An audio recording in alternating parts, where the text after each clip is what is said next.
निस्वार्थी राजकारणी असावा, चांगला प्रतिस्पर्धीच नाही। आता जो वाद झाला विखे पाटील आणि थोरात, त्याचा काय परिणाम होईल? रहदारीचा प्रचंड मोठा प्रश्न आहे। जे इथले मतदार आहेत ते इथला लोकप्रतिनिधी निवडणार आहेत, चांगल्या पद्धतीने डेव्हलप केलेला आहे। त्याचे परिणाम या निवडणुकीवर होतील का? शेवटी त्यांचा मतदारसंघ राहत आहे। दुसरं जर कोणी नाही त्याला इथं कुठली कामं व्हायला पाहिजे? शेतकरी हिताची हे सगळे प्रश्न आमदाराच्या अखत्यारीत येतात। 40-45 वर्षापासून तेच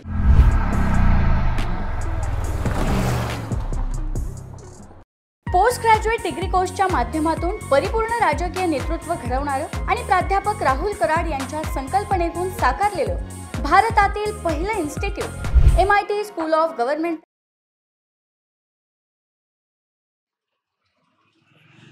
नमस्कार, मी Deepak Darade, for the people न्यूजमध्ये आपलं स्वागत आहे। मंडळी, MIT स्कूल ऑफ गव्हर्नमेंट प्रस्तुत आमदार कसा असावा या महाराष्ट्र दौऱ्यामध्ये आज आपण संगमनेर विधानसभा मतदारसंघामध्ये, नगर जिल्ह्यातला हा विधानसभा मतदारसंघ आहे आणि इथलं जे राजकीय नाट्य आहे ते कसं रंगलंय हे आपण सर्वजण जाणता।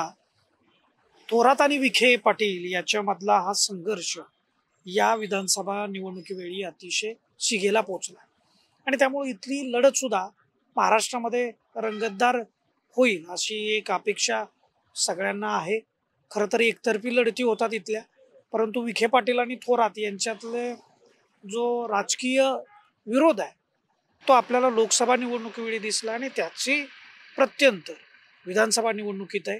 त्याच्यामुळे आता इथली लढाई फार अटीतटीची आणि चुरशीची होईल। आरोप प्रत्यारोप खूप सुरू आहेत, पण इथल्या नागरिकांना काय वाटतं, मतदारांना काय वाटतं, इथं त्यांच्या मनामध्ये आमदार कसा असावा, काय त्यांची भूमिका आहेत, मत आहेत, आपण जाणून घेऊया, नागरिकांशी बोलूयात आपण।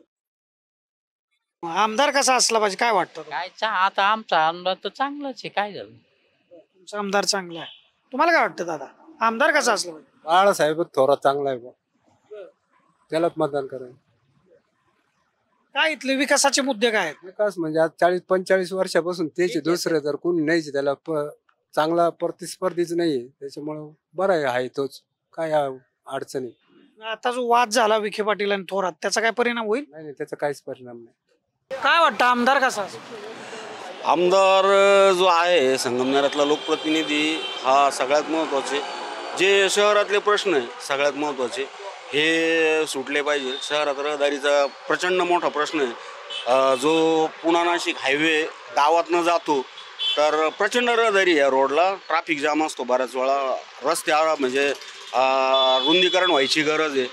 हे सगळे प्रश्न आमदाराच्या अखत्यारीत येतात, हे सुटले पाहिजे सगळ्यात महत्त्वाचं। त्याच्यानंतर आरोग्याचा प्रश्न आहे, इथं जिल्हा न्यायालय आमचं म्हणजे एक हे त्याचं बेंच मंजूर झालेलं आहे, तर त्याचं काम लवकरात लवकर चालू व्हावं। तर एवढे काय वाटतं आता इथं आपण बघतोय लोकसभा निवडणुकीपासून म्हणजे पूर्वीचाच हा संघर्ष आहे खरं विखे पाटील आणि थोरात, पण तो मधल्या काळात तसा कमी होता। लोकसभा निवडणुकीनंतर तो फार वाढलाय असं दिसतं, त्याचे परिणाम या निवडणुकीवर होतील का? फारसा काही परिणाम होणार नाही त्याचा। त्याच्यामुळं शेवटी त्यांचा मतदारसंघ राहत आहे इथं, प्रॉपर मतदारसंघ हा बाळासाहेब थोरात इथं प्रतिनिधित्व लोकप्रतिनिधी म्हणून काम करतात, त्याच्यामुळं त्याचा काय फार फरक पडेल असं काही वाटत नाही। शेवटी जे इथले मतदार आहेत ते इथला लोकप्रतिनिधी निवडणार आहे, त्याच्यामुळे त्याचा काही फरक पडणार नाही असं वाटतंय। तुम्हाला काय वाटतं, कसा आमदार असतो? आमदार छोट्या छोट्या लोकांनाही संपर्क करता यावा असा आमदार असावा। छोटे छोटे जे मुद्दे असतात, आधी खूप मोठे लोक असले तर जे सर्वसामान्य लोक संपर्क करू शकत नाही, असं म्हणजे संपर्क। आता इथं हवा कुणाची? हवा आता दोघांचे आहे, पण एकंदरीत सगळ्यांना संपर्क करता येईल एवढा असा आमदार असावा, एवढी इच्छा आहे। आणखी काय नागरिक आहेत त्यांच्याशी बोलूयात। काय वाटतं दादा, आमदार कसा असला पाहिजे?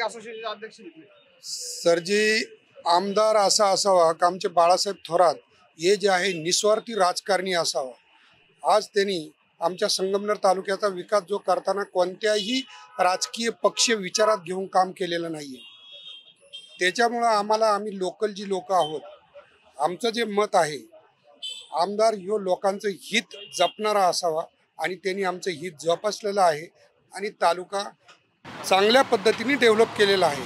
पण बाकीचे आजूबाजूचे लोक येऊन थोडंफार काही बोलतात, त्यांनी फरक न पडता उलट त्यांची प्रतिमा चांगली उंचावते, हे आमच्या सरळ सरळ लक्षात येतं. त्याच्यामुळे संगमनेर तालुक्यासाठी आता आहे ही परिस्थिती आणि आमचे आमदार हे अतिशय चांगले आहेत. असाच आमदार असावा, हे सगळ्या राज्यात असावा, असं तो पक्ष म्हणून काम करणारा कधीच नसावा. काय वाटतं संगमनेरचा विचार केल्यानंतर, म्हणजे एकतर अहमदनगर जिल्हा जे आता नाव बदललं आहे हिल्यानगर जिल्हा झाला आहे, त्याच्या एका टोकाला संगमनेर पडतं, हा तालुका पडतो.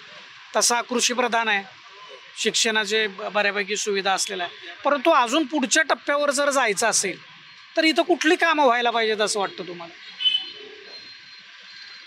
इथं संगमनेर तालुक्यात जी काय कामं आहे शेतकरी हिताची कामं व्हायला पाहिजे. आज आमची मार्केट कमिटी एकदम सुंदर आहे, पण त्याच्यामध्ये अजून सुधारणा झाली पाहिजे. शेतकऱ्यांच्या हिताचे जे काय इथं मार्केट जे भरतं आहे ते आजूबाजूला बाहेर जातं आहे. शेतकऱ्याच्या मालाच्या विक्री संदर्भात जे काय मार्केट तयार व्हायला पाहिजे ते अतिशय सुव्यवस्थित आणि शेतकऱ्याची सोय होईल अशा पद्धतीनं केलं पाहिजे. आणि ती एक गोष्ट बऱ्यापैकी आमची डेव्हलपमेंट होते आणि होईल. आमचे बाळासाहेब थोरात ती मार्गी लावतील अशी आमची अपेक्षा आहे. आपण बघताय कशा पद्धतीनं नागरिक आपली भूमिका व्यक्त करतायत, मतं व्यक्त करतायत. संगमनेर विधानसभा मतदारसंघाची सध्या जी चर्चा आहे ही महाराष्ट्रामध्ये फार मोठ्या प्रमाणात आहे. आपण त्या अनुषंगानं पण इथल्या नागरिकांशी संवाद साधला, त्यांचं काय म्हणणं आहे हे तुमच्या समोर त्यांनी मांडलेलं आहे. आणि आमदार कसा असावा या संदर्भातही ते अगदी स्पष्टपणे बोललेले आहेत. आपला हा दौरा असाच पुढं सुरू राहणार आहे आणि आमदार कसा असावा हे आपण समजून घेत राहणार आहे. तुम्ही आमच्यासोबत राहा आणि त्यासाठी फॉर द पीपल न्यूज चॅनलला आपण सबस्क्राईब करा, फॉलो करा, लाईक करा. यूट्यूब, इंस्टाग्राम आणि फेसबुकवरती आमचं हे चॅनल आहे. आपण सोबत राहा. कॅमेरामॅन रोहित वनकटेसह मी Deepak Darade, for the people news, Sangamner विधानसभा. भारत दुनिया का सबसे बड़ा लोकतंत्र और एनएलसी भारत देश का सबसे बड़ा गैर राजनीतिक मंच. शक्तिशाली लोकतंत्र के लिए राहुल कराट का सार्थक कदम. मुंबई में हुआ ऐतिहासिक प्रथम राष्ट्रीय विधायक सम्मेलन.